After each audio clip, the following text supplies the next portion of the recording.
Well, hey everybody, it's Sandy and welcome back to my channel. Guys, today I want to share with you some masks that I received in the mail. Each one is like a painting for the face. So it's where personal protective gear meets artwork. And if you want to see my full review, just keep watching. Yeah, so the YourCoughyFilter masks are actually available on the Etsy shop. I will link it down below. They reached out to me and asked whether I would be interested in reviewing some of their products, so they sent them to me.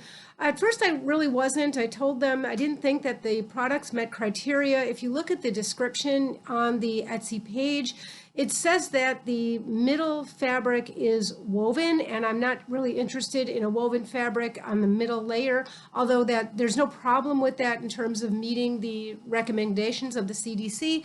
However, they did write back to me and say that actually after some clarification with their manufacturer that in fact the middle layer is non-woven. They included an email from their manufacturer. So I said, okay, I'll go ahead and have a look.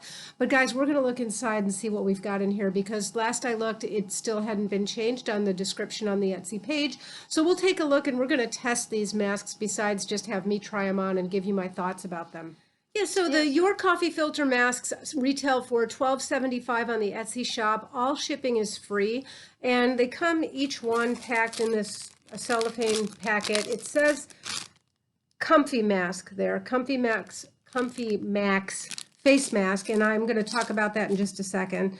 It also includes a card of Petrali, I guess is the local artist in California. So each one of these masks is designed with some sort of an abstract modern painting on it. Now they also have a contrasting lining, so that's the fabric, the inner fabric next to the face. This is the outer fabric. So I wasn't really sure where to begin in terms of review because it seems like the Etsy shop is really about the artwork, and I'm not knocking that, but that's not so much what my channel is about. It's hard to find very much on Comfy Max, and we can do some testing, the water testing, and we're actually going to cut one open and take a look and see what we see inside. So I'm just going to start with this one because this one's my personal favorite and it's not the one I'm going to cut open. Now, right out of the bag, these do feel very silky. I would be shocked if this outer layer is not water repellent, but we're going to check it in a moment. The inner layer is also very smooth, but it feels slightly soft, like almost like a very micro velvet. Okay, so we're going to see how that one behaves as well with some water. Now, the masks have this, instead of a loop of fabric for the ear loop, instead of a loop of string, it has one continuous piece. So this is just one long line, and then it's got these cord clamps that I've shown before. I'm not a fan of this kind of a cord clamp where you have to press down on that button and then that opens the holes so you can slide the cords in and out. This is the kind of thing that tends to break on me in the wash. It's a hard plastic. It's also not easy on arthritic fingers. So I always prefer the kind that are more silicone-y, soft and pliable, and you can just like pull the fabric through without having to like press on anything. But that said, that's just more of a personal preference. I can move this so that this is all the way down on one side so that it's not going to be sitting right on that bone that's kind of a sensitive area. So I like to adjust it so that the cord clamp is right down here where it's not pressing on anything. But when you look at these, it's kind of hard to determine what's the top and what's the bottom because there is no nose piece. So I know some people are not going to like that. No flexible nose piece inside. You'll notice that one seam up here is a lot longer than the diagonal seam here. So this one is longer than this one, and I figured that meant that this is for the top, that this is for the nose. So with the other mask that's just like a stripe pattern, it was hard to tell, but if I looked on their website for this particular model, I could tell because there's this just kind of an abstract row of painting right down here, and it's shown with that at the bottom. So indeed, the longer seam goes at the top. I'm going to put it on just the way they show. So I do think that it's a pretty nice fit down here. I mean, I've always said that all masks have some leak, so if there's any leak, I'd rather it be down here and I'd rather the lower part of the mask be loose. That said, there's not going to be avoiding leak up here just because there is no nose piece, nor is there a nose flap. So If you're wearing this with goggles, glasses, something like that, we're going to test it in a moment, but obviously not in the plus column. It is really breathable. Now I can feel that the layers are separate enough that if I take a big deep breath, you see a little bit of puckering in from the outside. There's more on the inside, like that inner piece of fabric next to my face is a little bit looser than the rest of the mask, so I feel it move a little bit. I don't mind that. I actually think that's a good sign because that tells me that I'm breathing through these layers rather than around them so much. And especially with a mask that doesn't have a nose piece, any indication of less leak is good. Yeah, no, I'm getting a lot of fog there with the glasses. So I'm going to try to weight it down with the safety goggles, as long as it's not too far away from your face.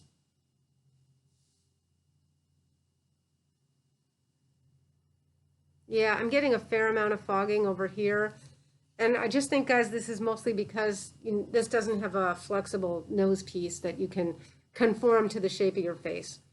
So guys, I think first what I'm going to do is our usual water test with just a few drops on the inside and a couple of drops on the outside and see what we get.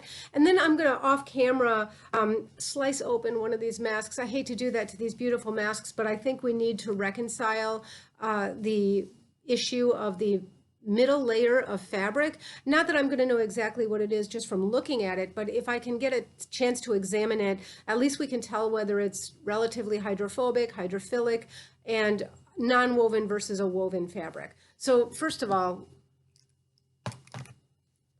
so again, I would be shocked if the outside of this mask is not water resistant. Hope you can see that beads up.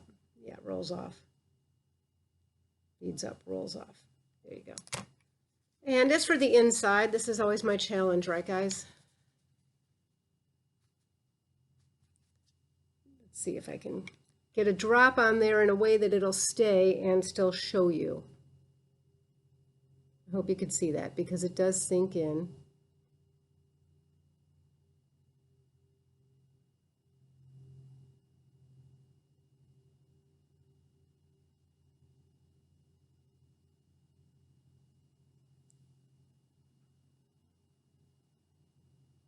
Okay.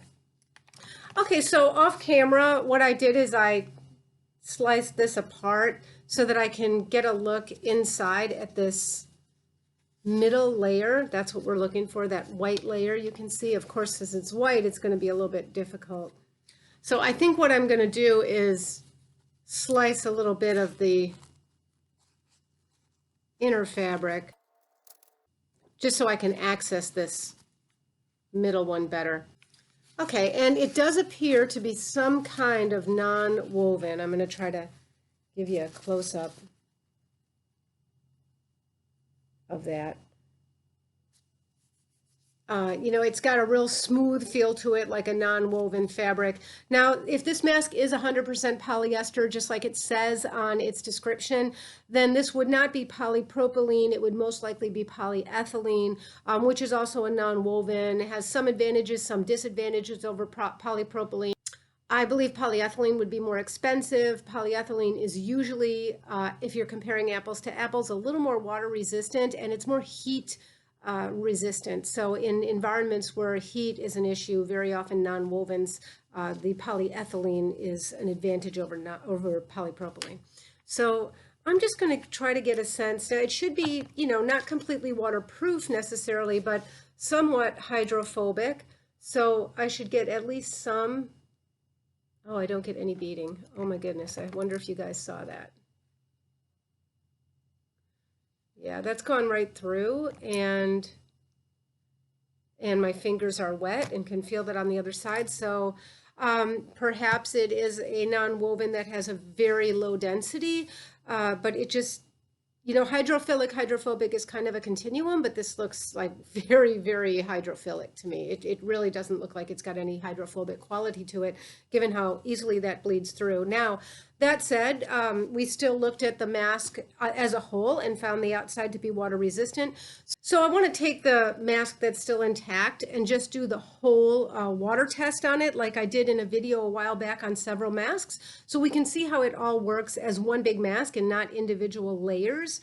So if some of you haven't seen that mask, it's just a test where I put a lot of water, like several droppers full instead of just a few drops, and see whether the opposite side, whether the outside of the mask becomes wet or damp.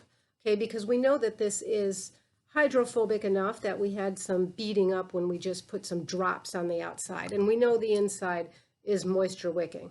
So I'm just going to put 3 full droppers full, and as you can imagine, it's soaking into that inner layer because this is supposed to be wicking. And what we're going to look for is signs of wetness on the outside of the mask, which I don't see, nor do I feel. So on the whole, despite the fact that we have probably a low density non-woven on the inside, it seems that the water resistance of the outside is keeping the entire mask water resistant. Now, guys, I will say that after a few minutes, I do feel a little bit of moisture on the outside. So some of that is actually coming through, some of the moisture that we put in from the several droppers full. So that leaves me with a sort of a lukewarm opinion, doesn't it? It's almost a foregone conclusion. I think this is a very beautiful mask and it's a beautiful idea. I don't think there's any getting around the fact that the retailer who sent me this is an Etsy shop. So this is really not about the mask. It's more about the artwork. So this isn't a reflection on their shop. They're not really in the business of making the masks. So this is really more about comfy masks than it is about YourCoughyFilter. But my channel is about the masks. So I can't say it really meets criteria. Of course, I don't go around opening up all these masks when I review them. And I don't think I want to completely sacrifice every one of the masks that I review on this channel by cutting it open. But in this case, there was just such a discrepancy between the description on the site and what I look for, and then what they said, oh, it is, it isn't. So I just felt like it warranted some better investigation. Now, normally, it would be enough for me if it completely acts the way it should, where the water that goes inside soaks into the moisture wicking inner layer doesn't come all the way out to this water resistant layer. And usually we're completely ignorant to the density of polypropylene on the inside or polyethylene or other non-woven. But in fact, this only stayed that way for a couple of minutes, not even. And it wasn't that long before I felt a little moisture coming through here. So whether that's a reflection on this outer fabric, I think it's more a reflection on kind of a cheaper non-woven on the inside. I can't really recommend it as meeting criteria. Now, it is a really pretty mask. It is 3 layers. It does meet the CDC guidelines, which are a little more relaxed than mine. But I would probably then limit it to something like outdoor use, where eye protection isn't going to be as much of a concern. Aerosols aren't going to be much of a concern. And I do have to send my compliments to the artist. I think they are really beautiful designs, but that's not what this is primarily about. But I hope that perhaps YourCoughyFilter will take a look at some other manufacturers. So I want to thank them again for sending these out to me. I'm always appreciative of suggestions, comments, questions, feedback, and what have you. And until next time, be well. Bye-bye.